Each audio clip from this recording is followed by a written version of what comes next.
Welcome to the Crush Your Cravings Masterclass. I'm Esther Blum, integrative dietitian and best-selling author of Eat, Drink, and Be Gorgeous and Cave Women Don't Get Fat. And over this three-part video series, we're going to teach you how to crush your cravings so that you can have control over your eating and your life.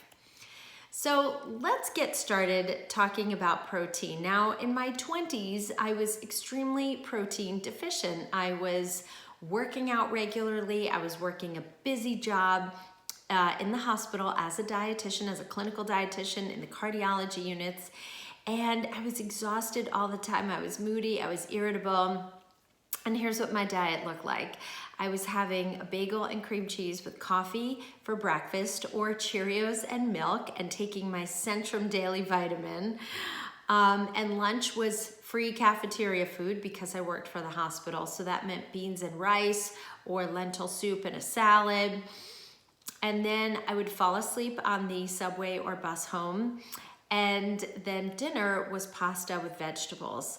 And I couldn't figure out why I was always so tired and not really seeing changes in my body composition.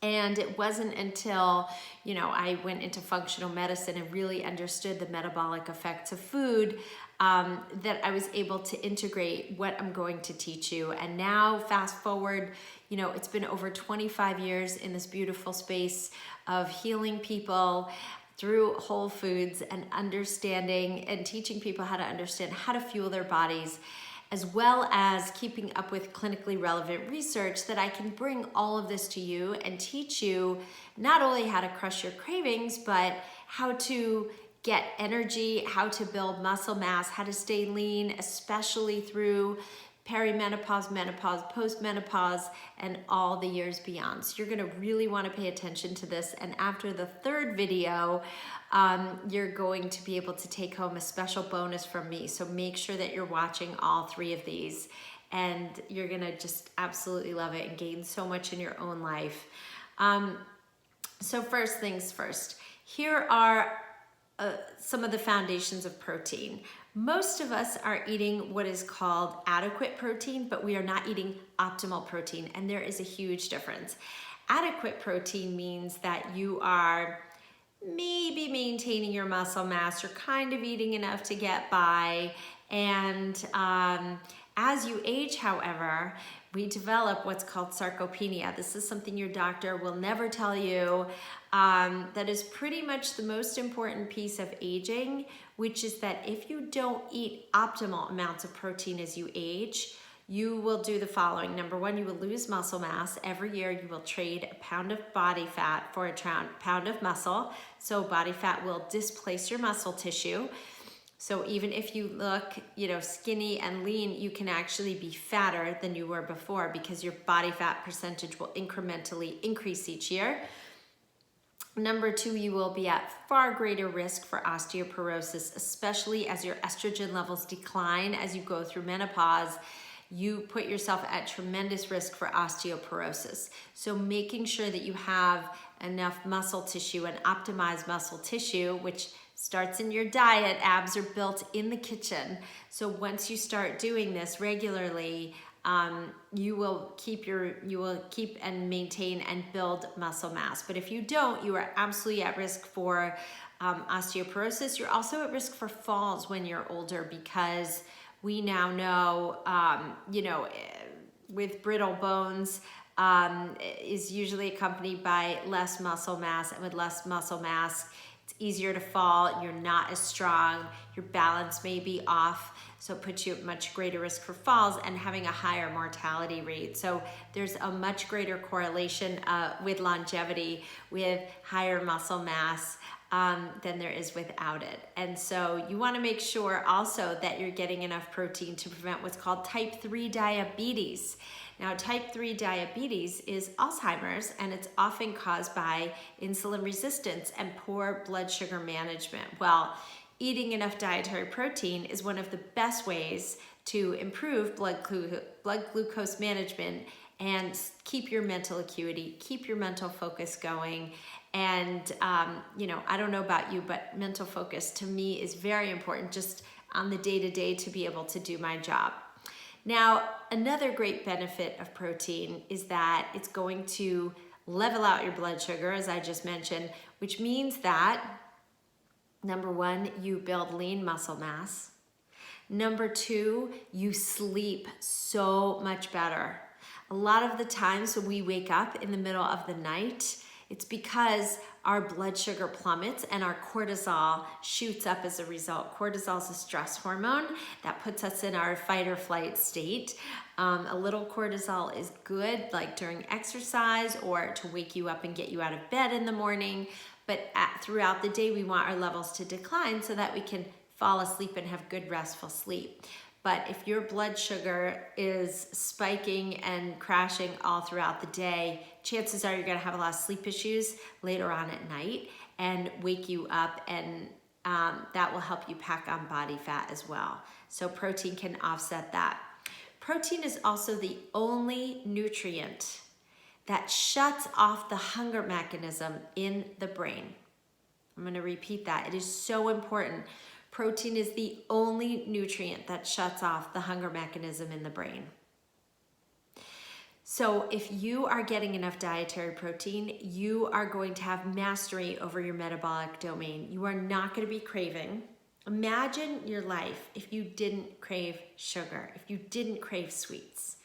I don't know if you're more of a savory person. I've become more of a savory person over the years as I've increased my protein intake, especially from red meat, but more on that later. So with enough protein, you will crush your cravings. Your blood sugar will stay completely balanced. And in those circumstances, it's hard to crave sugar. So picture this, right? Let's go back to my 20-year-old self having a bagel it was fat-free cream cheese, so it was so gross. So there wasn't even enough fat to offset the blood sugar curve, or a bowl of cereal with milk. Both of those spike, and my energy and mental focus were in the toilet, right? Both of those spike your blood sugar, and then it comes crashing down within 2 hours. So I was always like, why am I so tired mid-morning? I have no energy. And by 3 p.m., you're going to be scraping the bottom of the barrel. That's when you're going to want your coffee and your brownie or your donut or your cookies or just your sweets. Your sweet cravings will hit mid-afternoon. Protein maintains your blood sugar curve for 6 hours after you eat it, okay? So I can't think of a better way to regulate your appetite control and also smash your cravings. Protein also helps you burn an extra 80 to 100 calories a day. Lean muscle mass is far more metabolically active at rest than fat. Fat just likes to hang out in your cells, doesn't want to be that active. You have to really work hard to burn fat. Once you got it, it kind of likes to hang around. It's there to stay unless you work at it. Whereas lean muscle, it's kind of like always active, always stimulated, and it's raring to go. It's like your engine, your metabolic engine is humming and purring, and it's on simmer all day long. So if you're building muscle through eating enough protein and lifting some weights, of course, then you're going to be much more metabolically active. Now, a lot of people ask me, they say, oh my God, red meat's not safe for you. Red meat is gonna raise cholesterol, and if you increase your protein intake, your kidneys are gonna shut down, and you're gonna excrete way more calcium, okay? I do a tremendous amount of research on protein, on red meat, and if you saw, there was a New York Times article that came out in the spring of, let's see, it was probably, the fall of 2019, that, oh, by the way, red meat is actually good for you. Red meat's not bad for you.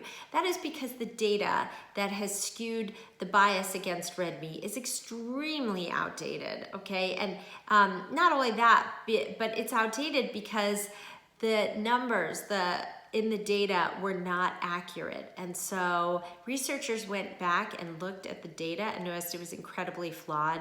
Red meat does not cause inflammation.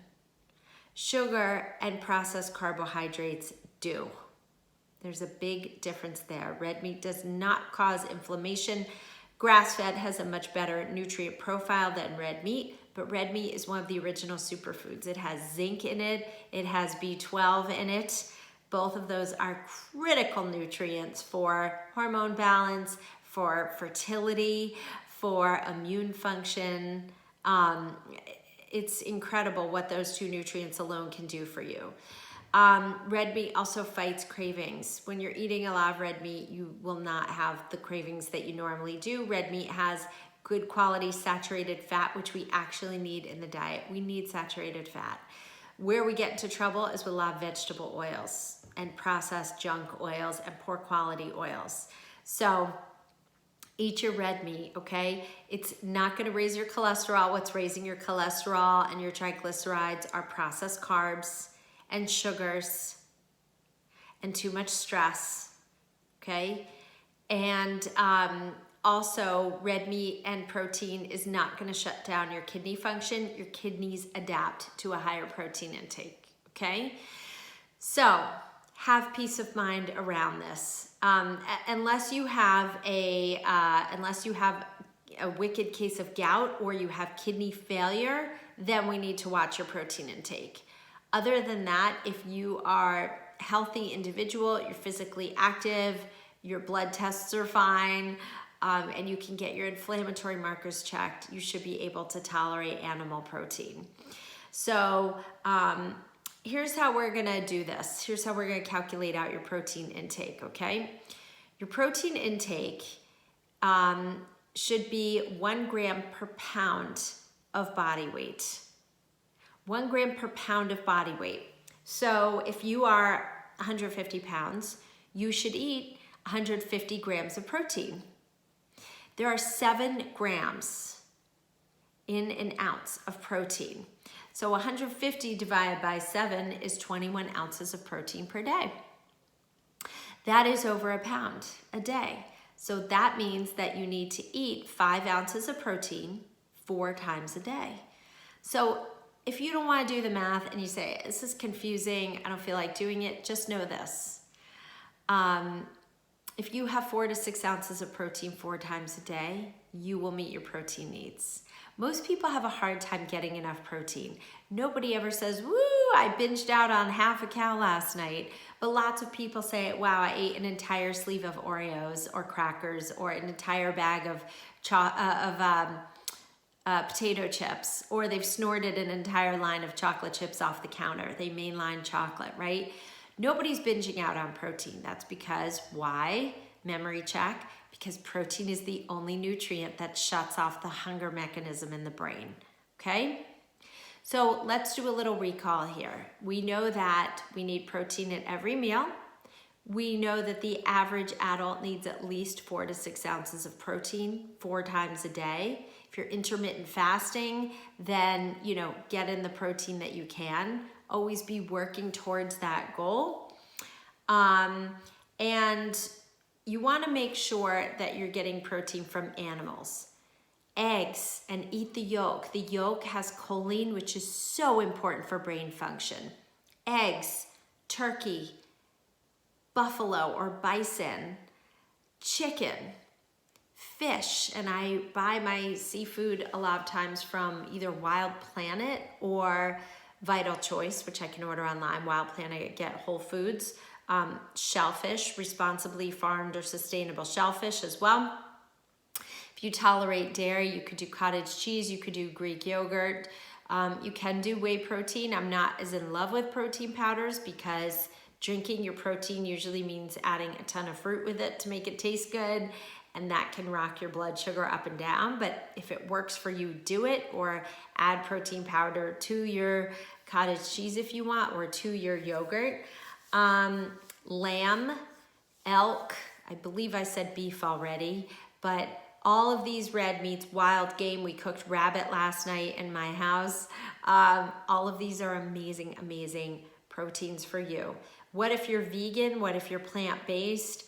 You can get a lot of protein if you are eating a ton of carbs, and I mean cups and cups and cups of carbs. A half cup of cooked quinoa or beans or lentils has about 1 ounce of protein. So if you need 20 ounces of protein, you do the math. You could clear a room eating that many beans and you'll be filling up on a lot of calories and a ton of carbs. So, and I do not recommend soy as a protein because that inhibits the absorption of a lot of trace minerals and also suppresses thyroid and thyroid function and testosterone production, okay? So eat your protein, eat it throughout the day for optimal absorption. You want to make sure it's from animal sources. And you want to make sure you're eating really nice amounts of good quality protein. So I'm Esther Blum. Thank you for tuning in to me today. I'm excited to teach you the next part of my Crush Your Cravings masterclass. We'll see you soon.